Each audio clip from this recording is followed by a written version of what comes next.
सभी को सुप्रभात। बीए पाठ फर्स्ट हिंदी साहित्य के अंतर्गत हम ढोला मारू के प्रेम काव्य पर सप्रसंग व्याख्या कर रहे थे। उनके जीवन परिचय के बारे में हमने पढ़ा। अब हम उनके जो दोहे हैं उस पर आज सप्रसंग व्याख्या करेंगे। तो बताया था ढोला मारू में वियोग से ये जो वियोग व्यथा का जो ये काव्य है, मारवाड़ी अपने प्रीतम को याद करती हुई क्या कहती है। कभी पपैये को कहती है कि चढ़ी उतरी भींग कि ऊंची दीवार पर बैठ कर देख कि मेरा प्रीतम आ रहा है क्या। कभी कहती है कि तू रात को बार बार प्रीतम का आवाज क्यों देता है, जिससे मैं जानूं कि वो आयुष हूँ, मैंने ये सोचा कि मेरा प्रीतम आ चुका है। तो ये मारवाड़ी का वियोग व्यथा। इसके अंतर्गत फिर बताया कि पावस ऋतु बरसात ऋतु आती है तो मारवाड़ी क्या कहती है, पावस आएगी साहिबा बोलन लग गया मोर, तू घर कंता आवे नहीं जोबन किधरे जोर। पावस ऋतु आ चुकी है, मोर बोलने पपैया बोलना शुरू हो गया है, लेकिन तू घर कंता आवे नहीं, आप घर पे आते नहीं हो। जोबन किधरे जोर, मेरे अपने यौन पे क्या नहीं है, काबू नहीं है। इसी प्रकार उलाहना देती हुई पपैयों को कहती है, पपैया तू चोर थारी चोंच कटवास्यूं, राती दिनी लोर मैं जानू पियो आयशू। कि रात को आपने बोला, मैंने सोचा प्रीतम आ गया, तू चोर है। चोर क्यों बताया, क्योंकि तूने रात को लोर दी आवाज दी, मैंने सोचा मेरा प्रीतम आ गया, लेकिन तू चोर है, झूठा है, इसलिए तेरी चोंच है ये क्या कर दूंगी कटवास्यूं। पपैया तू चोर थारी चोंच कटवास्यूं, राती दिनी लोर मैं जानी क्यों आए। ये मारवाड़ी अपने प्रीतम के वियोग में पीड़ित अपनी व्यथा कह रही है। फिर आगे क्या बताया है, साथ में बोर्ड पे लिखेंगे और अपने रजिस्टर में आप उसको उतारते जाना, से प्रसंग व्याख्या समझते जाना। तो चले आगे बताया है, सुंदर सोलह श्रृंगार सजी, सुंदर सोलह श्रृंगार सजी,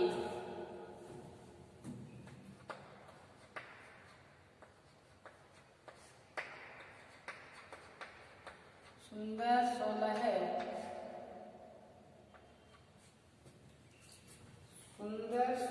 श्रृंगार सजी,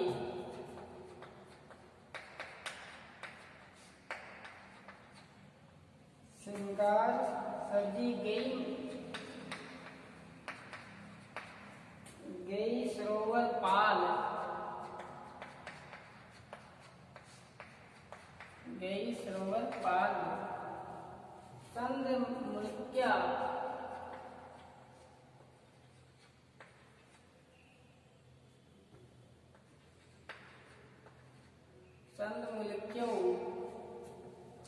जल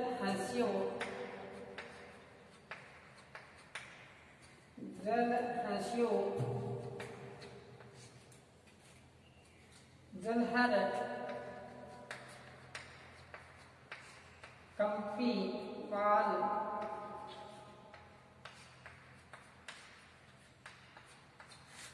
अपने प्रीतम के अलगाव के बारे में बताया है। इसमें क्या बताया, सुंदर सोलह श्रृंगार सजी गई सरोवर पाल, चंद मुल्क्यो जल हंस्यो जलहर कंपी पाल। तो यहाँ बताया है मारवाड़ी अपने प्रीतम को याद करते हुए उनके लिए 16 श्रृंगार किया। प्रीतम के लिए क्या किया, 16 श्रृंगार किया। और सज कर कहाँ गई, सरोवर पाल, सरोवर के किनारे गई। अपने आप को सजा के, अपने आप को आभूषण धारण करके, अपने आप को 16 श्रृंगार करके कहाँ गई है, सरोवर के किनारे गई है। वहां जाने के बाद में क्या हुआ कि चंद मुल्क्यों, चंद ने मुस्कुराना शुरू किया। चंद्रमा ने सरोवर में पानी था, जल था, वो हंसने लगा और जो पानी के पास में पाल की किनारा था वो कांपने लगा। देखो ध्यान से सुनो, वियोग स्थिति में जो चीज होती है जो अपने मन को भाती है वो वियोग स्थिति में अपने को दुखी करती है। स्यों काल में जो ये वाटिका है, फूल है, जितने भी हमें बड़े अच्छे लगते हैं, लेकिन हिंदी साहित्य में प्रीतम के बिना ये वाटिकाओं में सजे हुए फूल अपने प्रीतम के अलगाव में ऐसे लगते हैं जैसे चाटते लग रहे हों। वही बात यहाँ बताई है। मैं सदैव ही आपको कहता हूँ कि औरत का श्रृंगार उसका पति होता है। वही यहाँ बताया है कि श्रृंगार करके गई, लेकिन प्रीतम नहीं था, है ना, प्रीतम नहीं था। तब ये की बात है, श्रृंगार किया प्रीतम के बिना। और कहाँ पे गई? सज के अपने आप को सजा के 16 श्रृंगार करके सरोवर के पाल पे गई। लेकिन देखा कि वहां पर सरोवर में जो पास में होते चंद्रमा था वो उसने क्या किया? मुस्कुराना शुरू किया। और पास में जल था, वो जो सरोवर के अंदर जल था उसने क्या किया? हंसना शुरू किया। किस पे हंसना शुरू किया? इस मारवाड़ी पे हंसना शुरू किया, क्योंकि श्रृंगार था। इसका जो श्रृंगार था वो तो इनके पास नहीं था। श्रृंगार का आशय पतिदेव तो इनके पास नहीं था, इसलिए वो उसने हंसना शुरू किया। जलधर कंपी पाल, सरोवर की जो किनारा था वो भी क्या हुआ? कांपना शुरू किया। ये प्रीतम के वियोग व्यथा के कारण हुआ। ये तो क्या बताया? सुंदर 16 श्रृंगार सजी, सुंदर 16 श्रृंगार सजी गई सरोवर पाल। चंद मुल्क्या जल हंसिया, जलधर कंपी पाल। आगे क्या बताए हैं? देखो फिर बताए हैं आगे, चंदा तो पूर्ण खंडियो,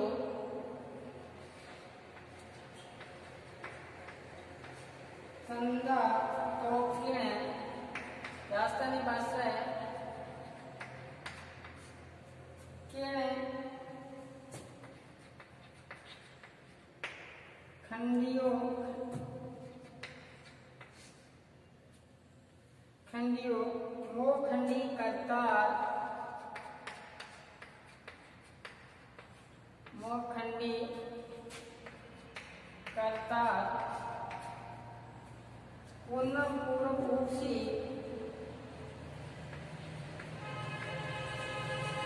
पूर्णम पूर्व ऊपसी,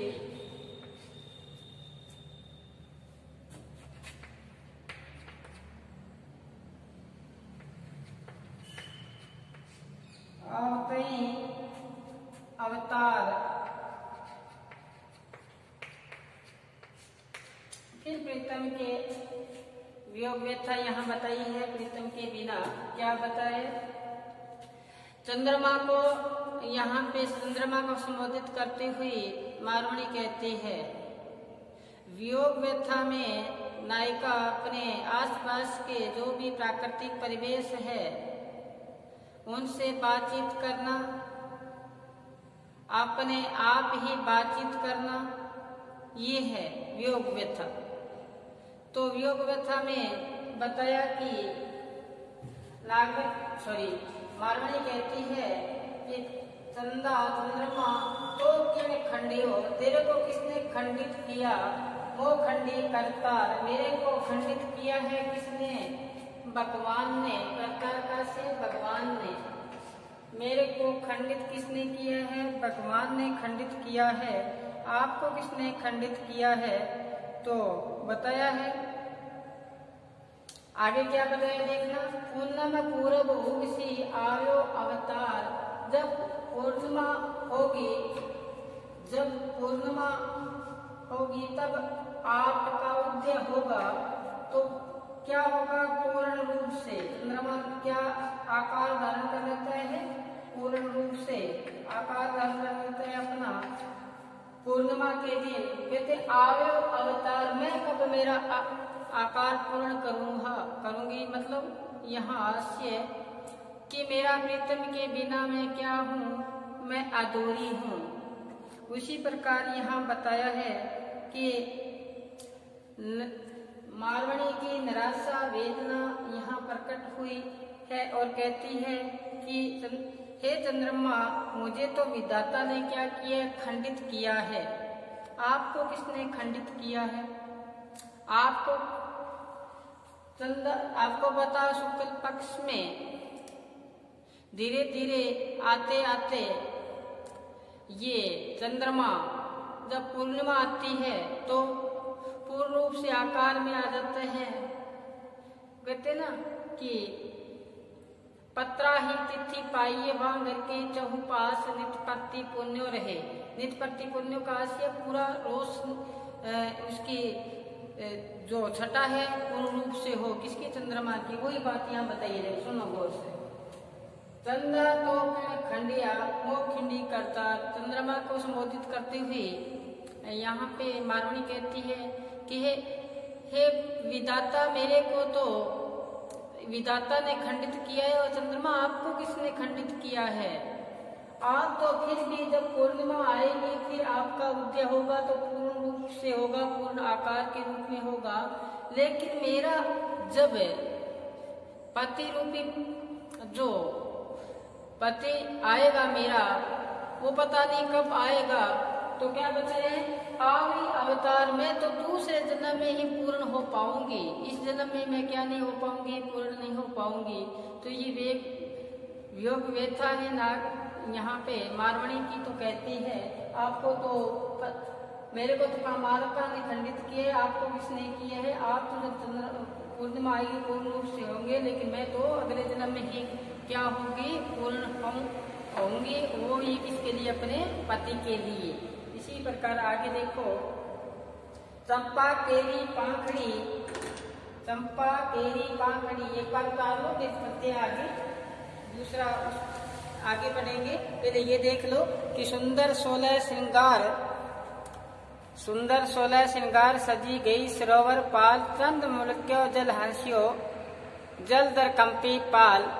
चंदा तो किण खंडियो मोखंडी करतार, पूर्णिम पूर्व उगसी आयो अवतार। एक बार अपने रजिस्टर में उतारें, फिर चले हम आगे। आगे देखो, आगे बताए है चंपा केरी पाखड़ी। देखना, चंपा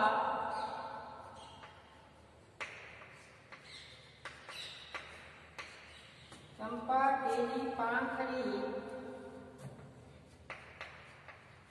चंपा केरी पाखड़ी। गुथो नवसर हार, गुथो नवसर हार।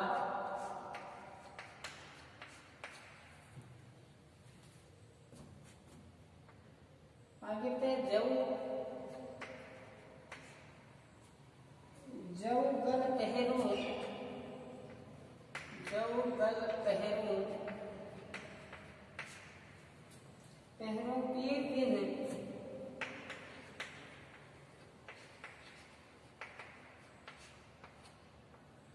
पहरू पीर दिन, रस लागे अंगार, रस लागे अंगार।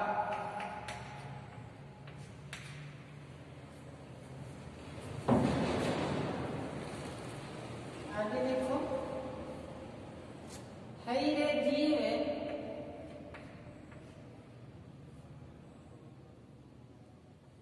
हई रे जीव, जीव निर्लज तू, निर्लज तू। निक्ष्या जात ने तो ही, निक्ष्या जात ने तो ही बिछड़ निक्षु नहीं,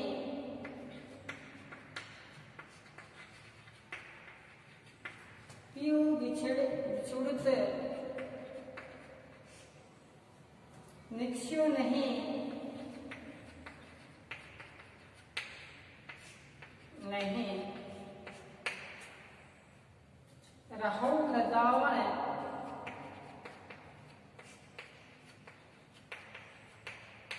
रहो लजावन मोही,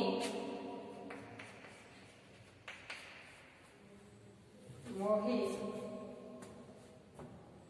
डोला हूँ तुझ बाहरी, डोला हूँ तुझ बाहरी,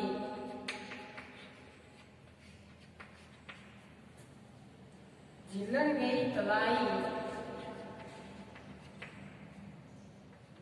झिलन गई तलाई, ऊंजल काला नाग, ऊंजल काला नाग, काला नाग ज्यों, ज्यों लहरी ले खाई, ले खाई। देखें क्या बताया इसमें पहले, चंपा केरी पाखड़ी गूंथू नस्वर हार, जल जस जल पहनू पियो बिन तस लागे अंगार। अब यहाँ पे बताया है, मारवाड़ी कह रही है कि मैं प्रीतम के बिना अगर श्रृंगार करूं तो वो क्या है, वो निर्थक है। जैसे बताया था कि 16 श्रृंगार सजी गई सरोवर पाल, मैं 16 श्रृंगार करके सरोवर के किनारे गई, वहां जाके देखा कि चंद्रमा मुझ पर मुस्कुरा रहा है, जल हंस रहा है और सरोवर की जो पाल है वो कांप रही है।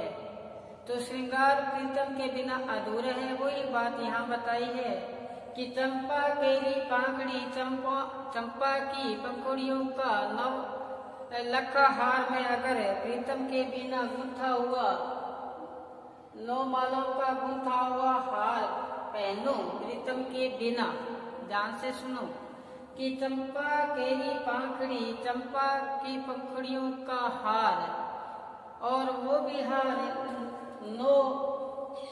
9 सर हार अगर मैं धारण करूं तो कहते हैं जो गल पहनूं पियो बिना, प्रीतम के बिना वो गले में हार डालूं, किसका, चंपा की पंखुड़ियों का। तो कहते हैं कि पियो बिना जस लागे अंगार, प्रीतम के बिना वो हार क्या लगता है, अंगार की भांति लगता है। मेरे को वो हार क्या करता है, जलाता है। ये बताया है प्रीतम के बिना जो शीतलता प्रदान करने वाला जो हार है वो भी क्या कर देगा, उसमें दाहक भर देगा, अग्नि भर देगा। फिर सुनो दोबारा ये, हे रे जीव निर्लज तू, मारवाड़ी कहती है मेरे अंदर बैठा हुआ जीव तू निर्लज है, तेरे को लज्जा ही नहीं आती। क्यों अपने आप को कोस रही है मारवाड़ी, क्योंकि प्रीतम जब यहाँ से गया था तो कहते हैं मेरे प्राण क्यों नहीं निकल गए, इसलिए मेरे अंदर बैठा हुआ जीव तू क्या है, निर्लज है।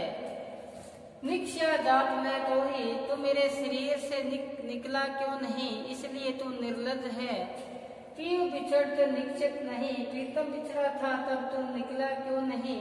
रहो लजावत मोही, मेरे को लज्जा आती है तू अंदर बैठा है। देखो प्रीतम के बिना जो भी सुखदायी वस्तुएं हैं तो वो क्या लगती है, कष्टदायी लगती है मारवाड़ी को।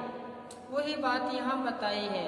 कहते हैं कि जीव तुम निर्लज, बड़ा ही निर्लज अंदर बैठा हुआ जीव, तेरे को शर्म नहीं आई, लज्जा नहीं आई, क्योंकि जैसे ही प्रीतम बिछड़ा था तुम यहाँ से निकला नहीं।